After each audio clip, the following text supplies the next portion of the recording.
Start looking beyond your natural eyes. If you want to grow your spirit, you have to use your spirit.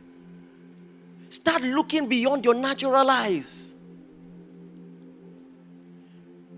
You've learned to trust your eyes and your ears so long.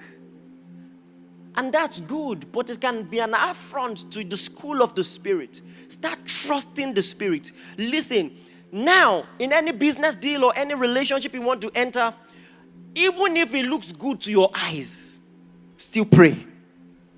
That's how you start trusting. Follow the nudges of the Spirit. Listen. Never go by face value again in your life.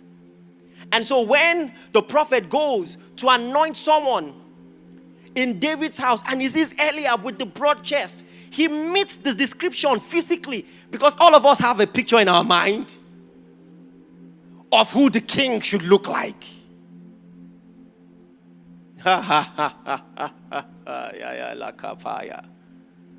They would have made a mistake choosing Eliab. How will Eliab face Goliath? Because you might be taller than everyone in Israel, just like Saul, but you are not taller than Goliath. If you trust in your flesh, you will still see the one that passes you. That's when you will understand when the Bible says the arm of flesh will fail. When you see a beast with 6 fingers, that's when you will know that you better trust in the Lord. And that you are better off with a sling and with few stones if the Lord is on your side. Are you listening to me? And so God corrected him. No, Samuel. Men trust the outward appearance, but I, God, judge the heart. So now, if it's the leading of the Spirit, I'm going to have to discern the way God discerns. Some people look innocent. They are the ones that can kill. Are you listening to me? Learn to listen to your spirit. And some people look very harsh and they are very nice. They can't hurt a fly. Start trusting your spirit. In normal human relations, some people just look at fine people and assume that because they are fine, they are good. If you don't learn that it is not always the case, you will be in trouble. Learn to see deeper than people's skin. Learn to see deep. Use your spirit. Discern properly. Even if you can't explain it, if there is just a restraint in your heart, run.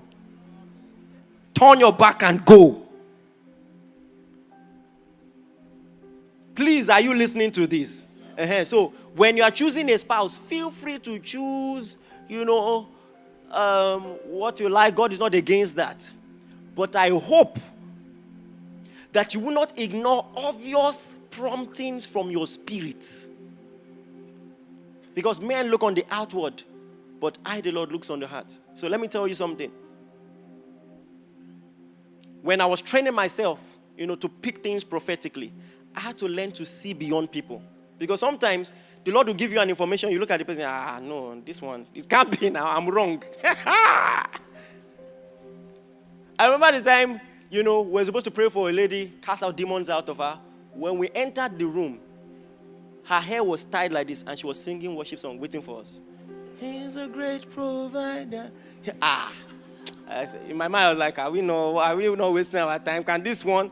By the time we touched her like this, masculine voice.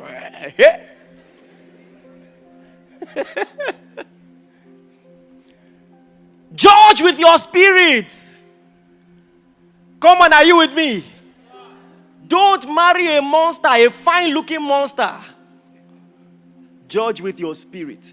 Start trusting your spirit. Start learning to wait. Start learning to pray.